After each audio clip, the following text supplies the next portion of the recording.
Bonjour chers téléspectateurs, je suis très heureuse de savoir que vous êtes très nombreux de suivre votre chaîne YouTube Santé Plus et puis ça va bien nos informations en temps réel. Les longues Nathalie Logo na memeli bino sous docteur Bombile autre beta na et moi le solo mkiena o etali nutrition. Bonjour docteur. Bonjour maman.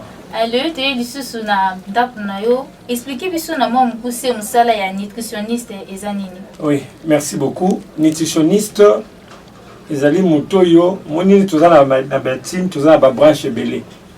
Tozana ba ophtalmologue o basala makambo batala makambo misu. Tozana ba gynécologue o batala makambo etali bongo ba mama. Tozana ba andrologue o batala makambo etali bongo mibali. Tozali bongo na ba cardiologue o batala makambo mitema et bongo na bongo.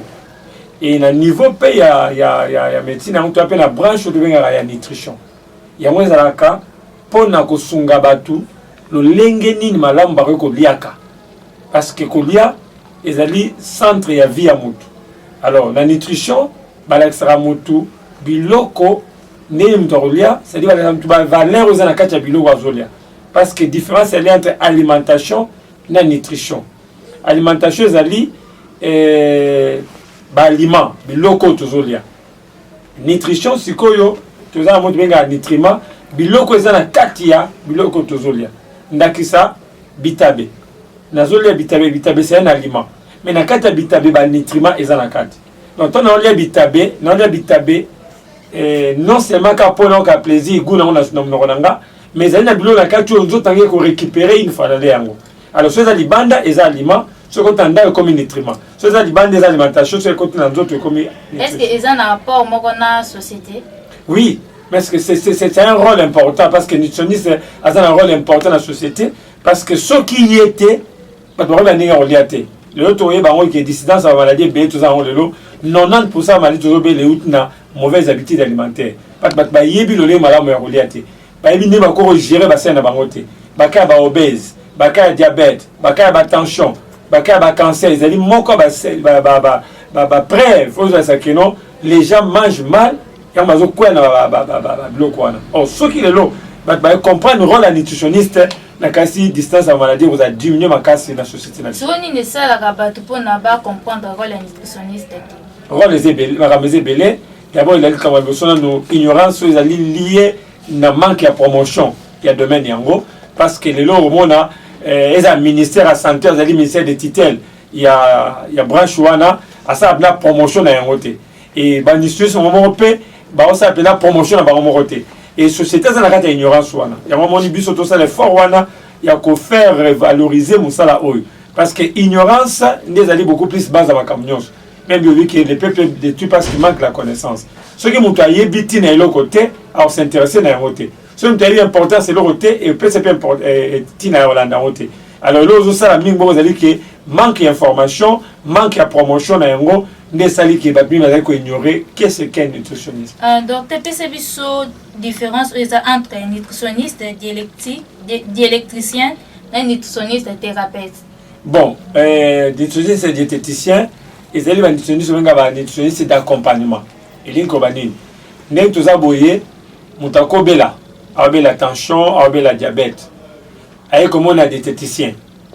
Des diététiciens, voilà biloko sengi na olia kaloko zobe la diabète. Voilà biloko sengi olia kaloko zobe la tension. Tout en continuant à manger, en prenant vos médicaments. Soit mais la crise la tension moko mais la ronkaka. Mais c'est l'onia liaka, l'onia raté. On est travail à nutritionniste et diététicien. Mais nutritionniste et thérapeute sikoyo, alors qu'il a la même orientation que oya liboso, mais il y a qu'il n'a pas musika, c'est-à-dire il y a des créer alternative. C'est-à-dire, à l'ongoli, à ça capable de longola kisio melaka à remplaçant le bloc orlia. C'est-à-dire, la place peut-être mais là, comprimé mon pour la moutou passi, il y a quoi sur l'orlia, il y a quoi pour que moutou passe ici. Vous comprenez? Par exemple, si tu as fait de l'oreille, ils ont ma casse au bing, ma casse sur le bas, ma lambe. Mais fait de l'oreille, ils ont un pouvoir, il y a aussi ça peut moutou passe. Moutou tient ma monte toki, a dit 4 fers à tient à verre. Tant qu'on met la yango, minute mouké mouté sanini. Si vous avez un balai, yo sala siko wapi. Ngalo sala nutrition thérapeutique. C'est-à-dire la nutrition thérapeutique, c'est-à-dire ils allaient wana il y a créer alternative.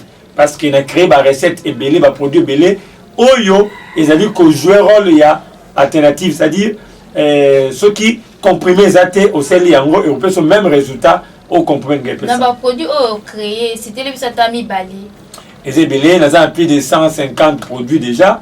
On peut ça par exemple activator et salama pona bamibalo za pour la faiblesse sexuelle atteindre le makasu bienté éjaculation précoce ça la ke ba c'est la bongo activator pour et activer bango base na nini makasi tu ali na à part activator tu ali na produit mususu to benga na combo ya par exemple normotance et out na mo normaliser la tension et ça pour na bato babela la tension et qui attention na bango tu ali na installatif et ça pour na ba diabétique tu ali na BG et ça brûle graisse pour na baza wa minene ba tu ba graisse tu ali na par exemple na oyo anémia pour na ba anémique tout ça là-bas peut-être anémia donc liste exemple là il était pour na babela la misu janka pour notre cancer donc liste exemple là il va produire tout ça. Bon docteur comme ça nutritionniste et c'est biso ba maladie ni au soignaka. Oui, ma maladie est allée vraiment belé jusque là pour nous que nous sauter mais belé parce que chaque jour qui passe tout ça va nouveau cas toujours créer une nouvelle recette pour nango ba kaizoya est belé chaque jour ezoya alors déjà en liste na biso ba maladie nous c'est lié na cerveau tu allez ko soigner yango ba maladie est lié na misu tu allez ko soigner yango ba maladie est lié na otite koyoka ba information ba to ko soigner yango. Tu as une maladie liée à l'estomac, tu as soigner, la maladie à rein.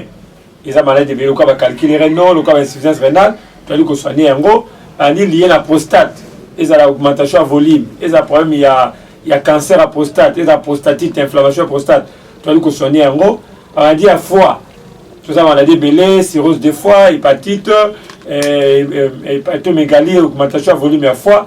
Tu as soigner en gros. Mais aux nutritionnistes, ndeni bosala pour nous soigner bateau bazala maladie matoi. Oui, tu as dit na tu connais tout à l'heure là que ba limagnos to ba limagnos to na yango ezali pena pouvoir tout principe actif na yango. Donc monaka qui si moko a comprimé et un principe actif pour combattre maladie songolo na ba lima pesa un principe actif. Na par exemple net ya ai un principe actif to benga alicine. Alicine c'est le principe actif ma casse vous allez ko sala que il combattre l'infection et combattre et qui sa tension et qui sa sucre et ça qu'on peut sa production bah c'est pas mibali et ça qu'on combattre l'infection et ainsi de suite. Donc aliment ils appellent un pouvoir wana. Alors son dans par exemple ya matoi to luki to eba ezali nini eza aliment recette européenne ça y est o ya zo mela ya comme les ali au père ko tchana matoi pe ezali ça dépend ya degré il y a pas chose en yango il y a procédure ni le seul rapport à consulter bateau. Oui, procédure les alliés toujours comme tout partout ailleurs tout bandana na conseil sa fiche monta comme la nouvelle réception bah c'est les fiches bazu basine vito na ye par exemple bazu tension bazu état glycémie ba peser ye ba bloc nous soit des sili fiche que tu pas na biso to koyoka ye avec une série de questions pour na lukaoye ba signe nazomona ba symptômes nazali ko présenter sur la prescription yango to lukato ba antécédent na ye a il lo comment peut-être pour la maladie songolo est-ce que abela déjà maladie songolo c'est ça les opérations c'est parce que c'est des mai parce que c'est makila moi mituna wana et ça pour nous permettre surtout ba mutu malamu otuinga amnèse et il y a histoire écotypée pour nous ba histoire maladie yango ba nita monini ba seigneur ba signe azomona ainsi de suite.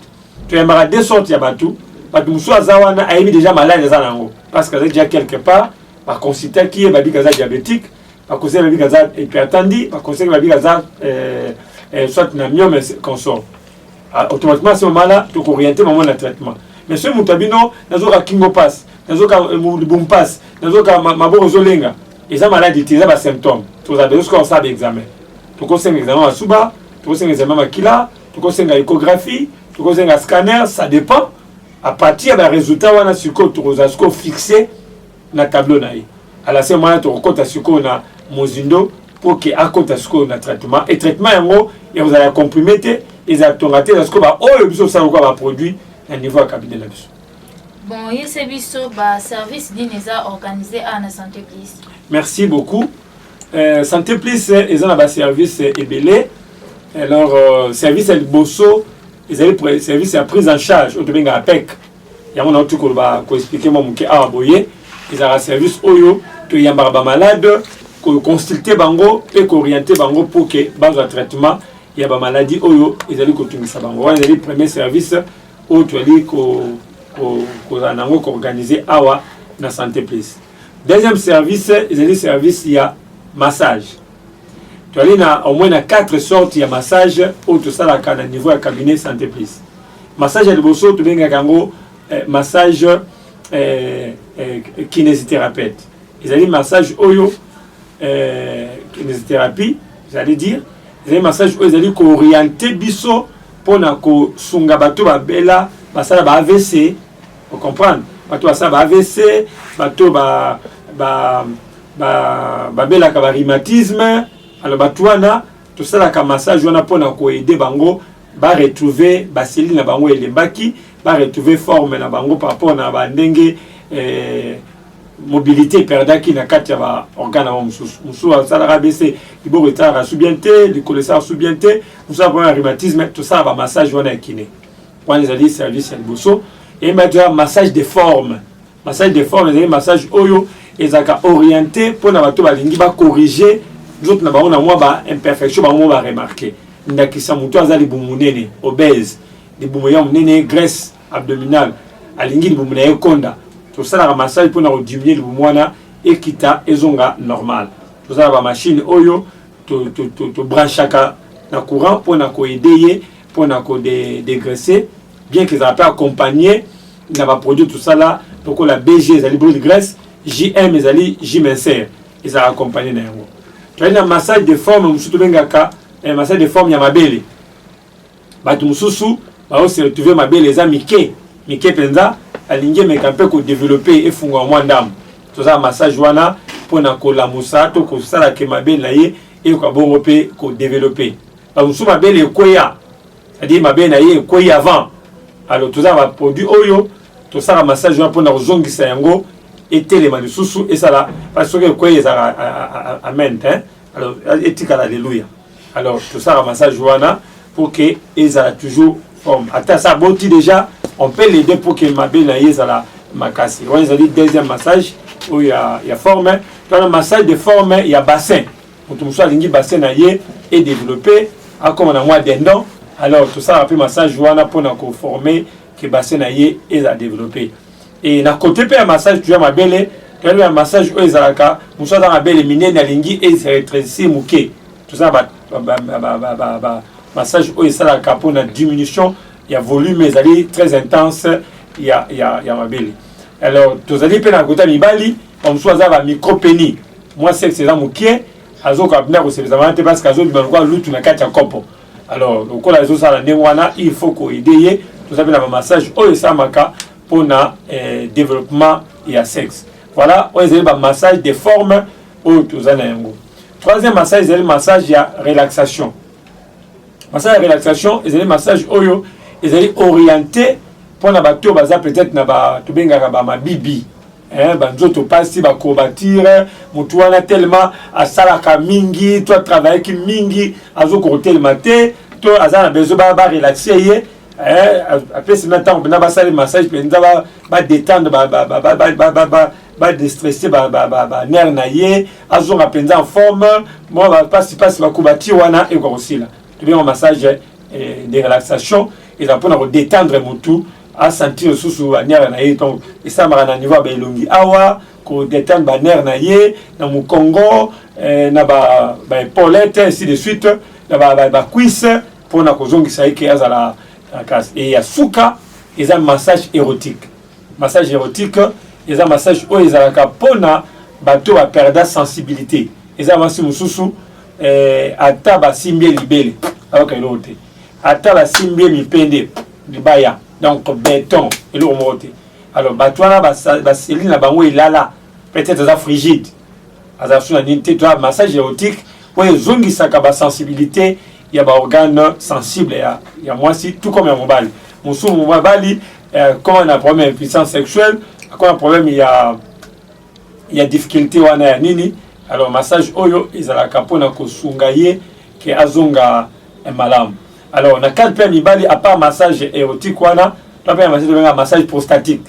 Mibali baza problème ya développement ya prostate augmenter volume, eza massage osama mpona ko diminuer volume ya prostate. Donc voilà un peu le service est organisé na côté wana ya massage. Et troisième service, tout ça c'est service ya école. Santé plus azaka yemo côté na alinga yemo za na monopole ya nyonso te baza pe ko former. Azana branche école ils ont deux facultés pour le moment. Faculté faculté à nutrition thérapeutique et faculté à sexologie. Alors bateau bazali pour ça koyekola. D'ailleurs le 10 août 10e promotion il y a nutrition ezobanda puis 3e nutrition promotion sexologie ezobanda. Alors 10e promotion, alors kuna bayekolaka ba bien faire aliment sur la santé, bayekolaka apport et aliment dans nzoto, bayekolaka ba bien faire ba différents aliments, bayekolaka anatomie, nzoto amte fonctionnaka, bayekolaka ba différentes maladies un peu communes ou les amours récurrentes na société na biso, ba diabète, ba tension, ba myome, ba bloquage wana, bayekolaka ba maladie wana et puis comment on a solution na yango na nzela ya biloko ya kolia. On est à bongo orientation, il y a côté école, côté nutrition. Côté sexologie, on a batanisation, vraiment on va conseiller à nutrition. Parce que il y a des namukili, au cause d'un conseiller, il y a un ministre, un président, un conseiller à diplomatie, conseiller à politique, conseiller à économie. Mais ce cas d'un conseiller à nutrition, c'est à Zangi Mutumura Munene important à vie. Ils ont un domaine nyonso ya vie, ils ont un musicien, ils ont un musicien au même la Nzambe, ba mission ba Nzambe na ba ngambo mususu. Bango nyonso wana bazapi na besoin de conseil nutrition. Après ko sala conseil, alia kanini. Après ko yé ko sala répétition, balia kanini. Ils ont ba pasteur, baza besoin de conseiller en nutrition. Ils ont ba politicien, ba ministre, ba généraux. C'est-à-dire mutu nyonso même la famille, et c'est une famille na famille ça appelle un conseil nutrition là-bas. Donc c'est un peu local toujours du thé, on te formera conseiller wana.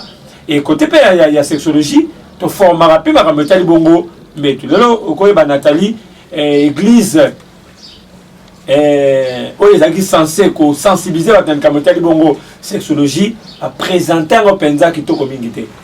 Donc matin en église les accueils roté là et comme mais matin ko ko la tsato ce que bazana droit na ngone basala kango ezala raté. C'est une inscription gratuite. Non, les écoles, non.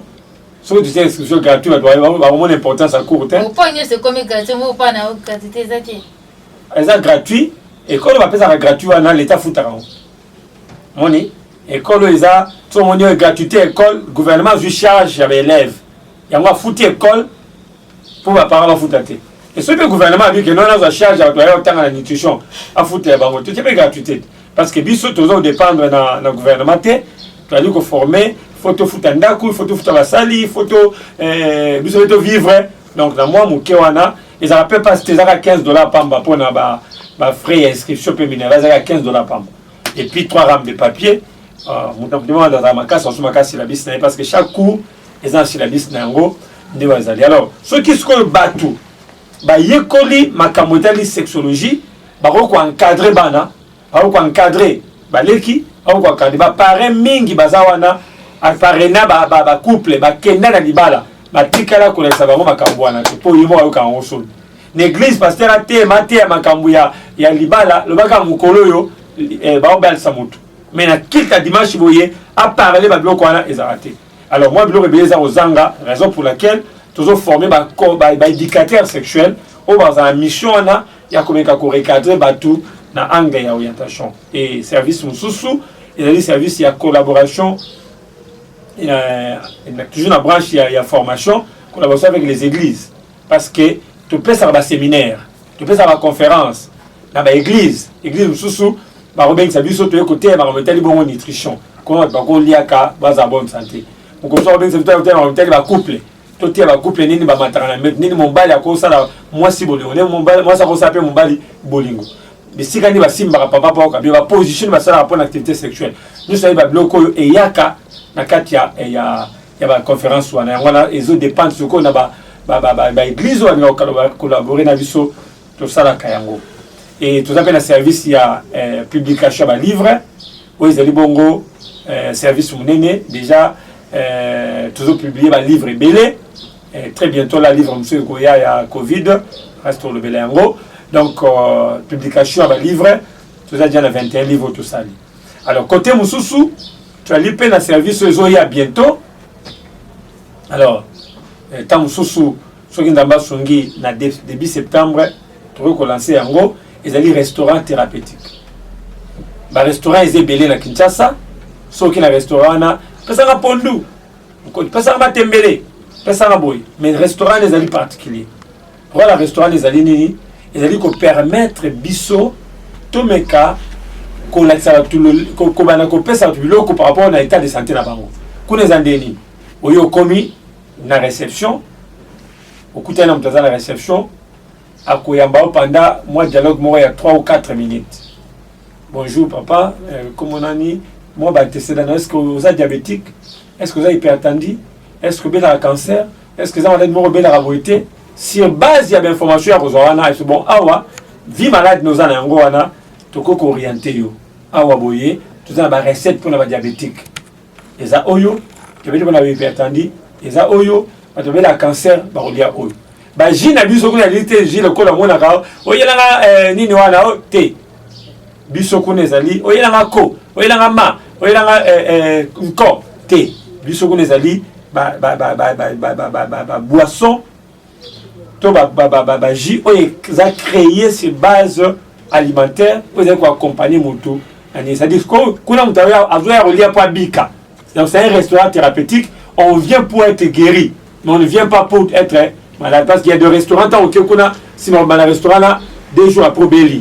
Parce que les gens ont fait mingi, ou les gens ont mingi, ou les gens ont mingi. Mais qu'on a dit que aux gens indépendants, on dit sans autre naïo.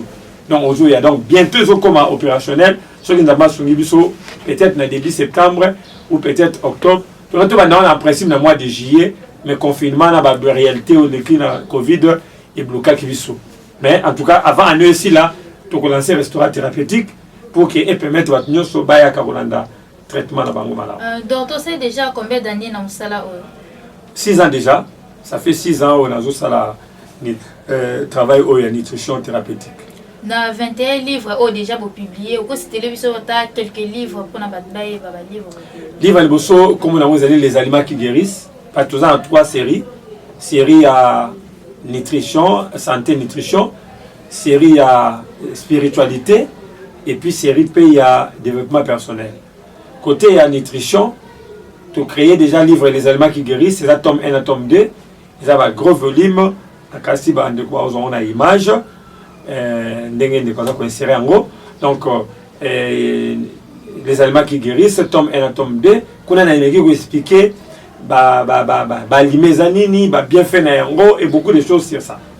Tout ça, aliments, la beauté de l'assiette, qu'on a expliqué ça tome 1 et tome 2, tout l'expliquer qu'on soigner Sukinayo, Manzakanayo, par rapport à Nabilo Korolia, Batmaza Banduta, Batmaza na loto, Batmaza na palata, Batmaza na tampon, comment aussi son kaka Nabiloko Yakolia. Donc ça c'est une dimension.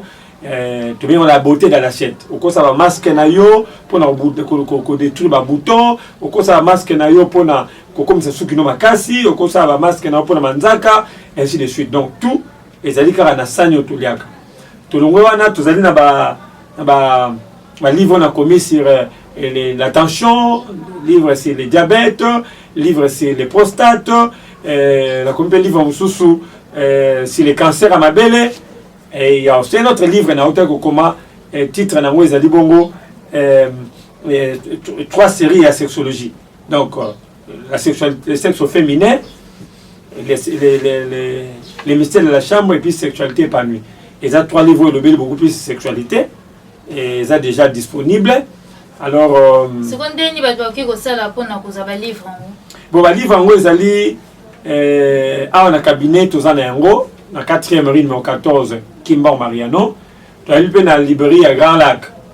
Librairie de Grand Lac ezali bongo na ville kuna ezali, et je crois que d'ici là et koko tapé na ba librairie mususu. Mais jusque là ba livre mususu ko na librairie de Grand Lac au Kutango, eza vraiment qu'on est belé et ça peut vous être vraiment très utile.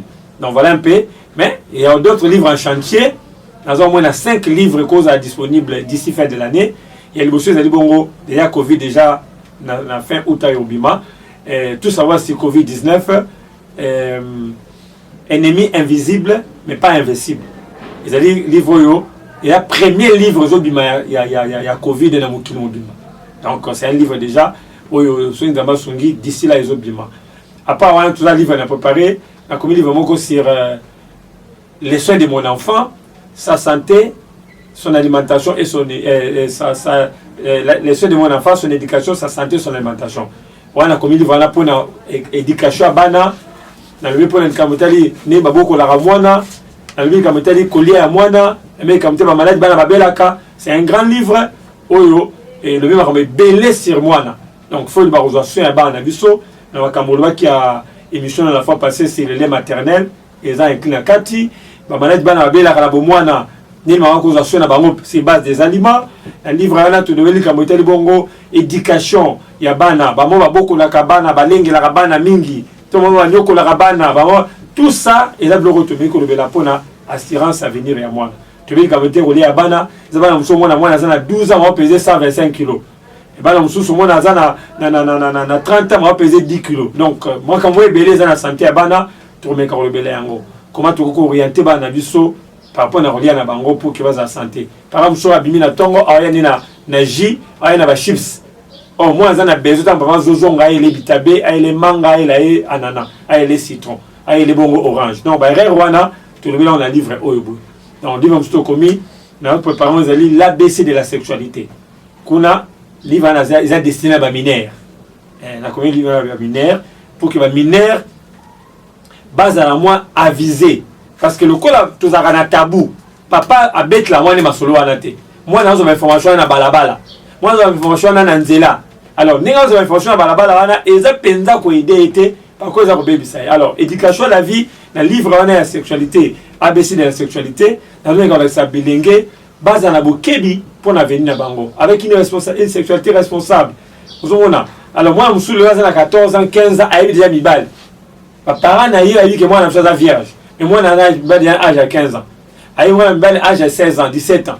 Mais papa, Moussou, il dit que moi, je vais faire un kala. Et moi, je vais faire un bongo. Tant que je 15 ans, je vais faire un dako. Alors, bisou na livre Antonio comme ça, moi, je vais peut-être sur le bibliothèque, on va sauter. Mais tant que je vais faire Zamba, il faut être prudent. Par contre, à Zamba, il faut être prudent. Si on kebite, il y a un mayo. Si on kebi, il y a un mayo. Attends, on se na zamba, quand on a idée qu'il y a quelque boma nyama, on va pas nyama. Mais ceux qui ont idée que ça l'erreur, nyama na boma. Donc moi, la conseil bézan à Katukuna, tout ça on dit comme c'est la maternité. On les a dit beaucoup plus c'est la moana premier jour ya zemi, timoko la suko moana obotama. 9 mois. Ya zemi. Titre là vous avez le parcours d'un héros.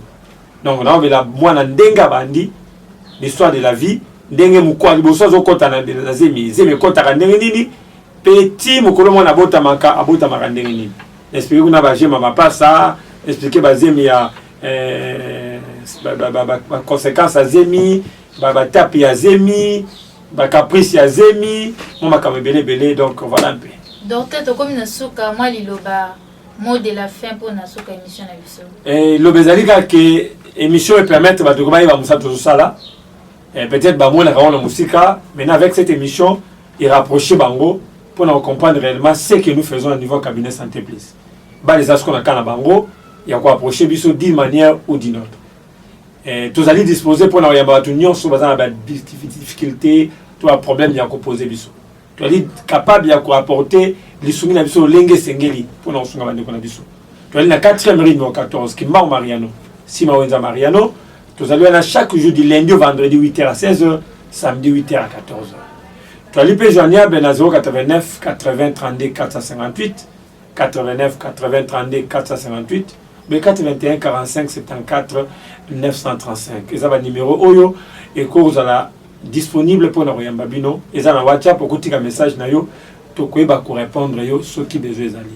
Ceux qui ba metune zali to zali disposer. Va demander la poto na musique de la musique, moi va comment lesalité to créer peu un mécanisme ya ko fournir bino traitement même à distance pour que vous ayez bongo na bonne santé.